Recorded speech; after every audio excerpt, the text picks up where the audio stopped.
Yeah, it looks like Camille mid lane, Jax in that top lane, Viego jungle, and Zeri on in the bot lanes. Like you said, a bit of flexibility there. Camille's going to struggle a little bit, though, I feel like, against that pushing lane underneath the tower, making sure that the Syndra can go back to base or just have priority in that lane. But there's the engage. There's the playmaking from Heste that we all know and love. You know it was just a matter of time before Heste was going to make his move. And every time he makes his move, he makes... combo there with the Ornn. He tried to time it pretty well, but it kind of just faded away, unfortunately. Just like the Kaiser being completely faded there by the Camille. But there's that timed knock-up from Wexic. Again, he failed at it once. If you fail first time, you'll try again. Maybe go back towards this Rift Herald. It is going to take some time, though, and such a big team fight is about to happen. Yeah, it's going to take time, but is it time? Is it time that they have here? Kaiser getting locked in with the Hextech ultimatum, but Jack's taking a lot of flack from the Kaiser. The Lycanthia rain coming down from Kaiser, doing a lot of damage onto the Jax, and we're already seeing a lot of Cordoba being deleted here. It's a 3-1 trade over to 4JV as they just struggle to take that first kill in the game, but now they've clapped back with that 3-1 trade, and there is no jungler to contest the smite of this Rift. Yeah, really nice there. We saw the both Blaster and Jemmy, both the Camille and the Viego trying to dive onto the Kaiser, but you just can't take down the Kaiser with so much survivability with the ultimate. But now it's all going to come down to a smite fight. Oh my god, that's so clever from Heste. The flash, the ultimate to knock away the Camille. Oh, the 4-man Lee Sin kick from Balooz, and it's a lights out for Spain in this fight as well. Team France have come to play in this game. Also could be the Ice Dragon Soul again this game as well, which is big, but they do get a catch though onto Renekton. That is a shutdown onto Draco, so a little bit of extra the win or lose for both of these two teams. Draco, really nice dash away there to get away, and a little bit of a misplay there from Heste, and it's very rare in the end, but a flash coming out for the Ornn meant that the counter engage comes in here, and this is huge for the team of Spain to try and dash back in. The flash counter strike onto the back line as well, and this is a big team fight, a big turnaround, and that means that the Baron buff is now up. But what a huge play there from the Ornn to get away from Heste and be able to counter engage as well. And Draco was completely untouched in that whole fight. Yep, what a turnaround that was. They managed to pick up the Baron Nashor, transitioned over to the side of Team Spain, and there could be some pain going on here in both of these lanes. We have a 1v1 up in the Baron lane. We see that Jax manages to take down the second tier turret, but it is a trade over for Wexic's life, which could be detrimental going into this next.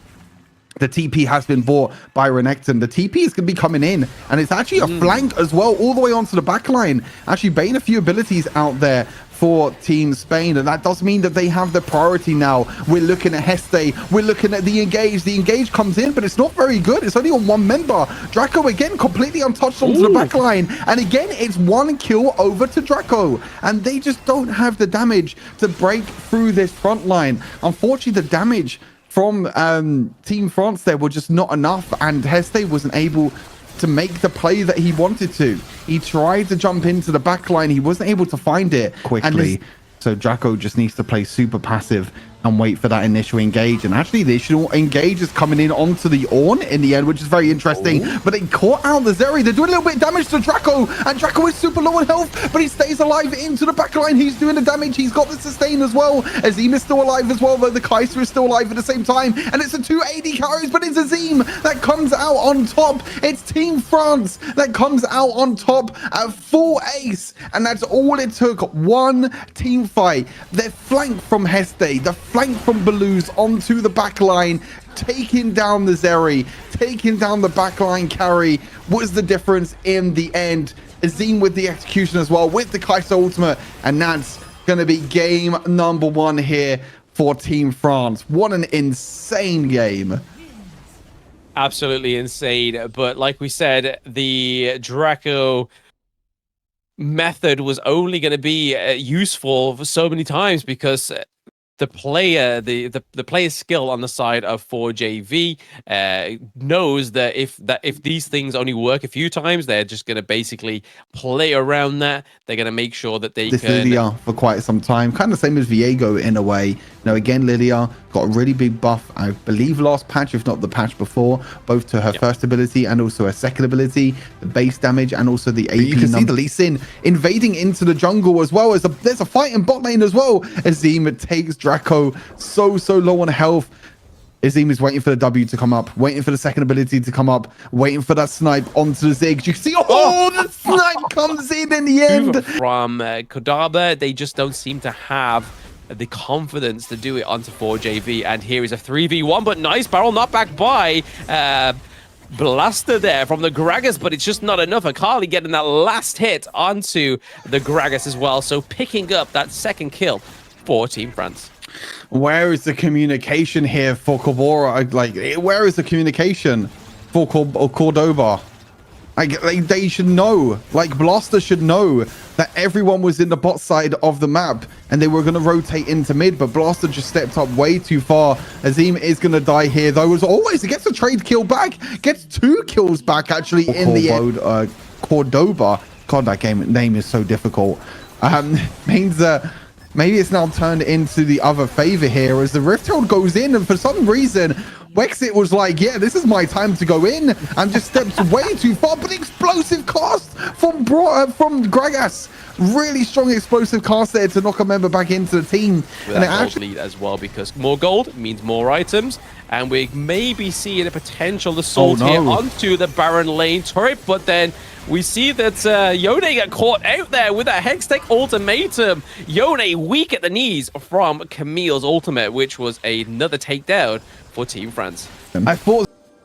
Yeah, we can slowly start to see some of the magic resistance being built here on the side of 4JV, but less about that. Beluzi was looking for a kill onto a Blaster with the help of Akali as well in between the turrets, but we get in a Baron lane batch up here. We see that Camille goes in with a Hextech ultimatum, but it's not going to be enough. The Ornholt comes through, knocks up the Braum, enabling the Lilia to pick up the first kill for herself in game number 2, so that Leandre is playing dividends there as well. Yes, something is going on in the bot lane there with the Camille onto the Yone again, but lose back with the big engage status, saving his life from that Ziggs ultimate there, and he doesn't manage to get away because of those the first strike from Ziggs' attack just managed to just clip out and finish the Lee Sin there, so it wasn't quite the clean escape that Belouz was hoping for, and a flash over the wall from Gragas, an explosive casket coming through as well, splitting apart and bringing Hestes to the whole. The dash goes in from the Yone as well, so a few abilities just being traded back and forth here,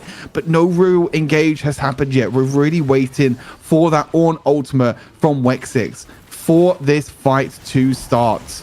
And now around the dragon, you can see the Heste is so close, and the flank's trying to come in from the Akali as well, but the engage is already going to go in here. The stasis comes out here. Azim is still completely untouched onto the backline, and that's exactly what Team France want here. Akali trying to dash into the backline, the sonic wave from the Lee Sin, and the double kill for Akali, the triple kill in the end as well. And again, it comes to one fight. That's all it takes, is one fight, and France just turn the button, they turn the switch, they put on the fuse, and they dominate Spain again in such a crucial fight. And this could be the game, Blam. Yeah, but they definitely pressed the nuclear button there as 4JV Team France goes nuclear as they aggress the crystal in this one, the Nexus, in this game 2, taking it to 2-0. And in true Blam fashion of his ignorance of the French language, nil point for Cordoba in this whole tournament. Incredible game, an incredible series as well. Again, even though we do see another 2-0, it was incredibly close between these two sides. You can tell that it just came down to that one last team fight. The positioning there, you know, Exa was able to go over the wall, get the ultimate down, and just single target out everyone on the side of Cordoba.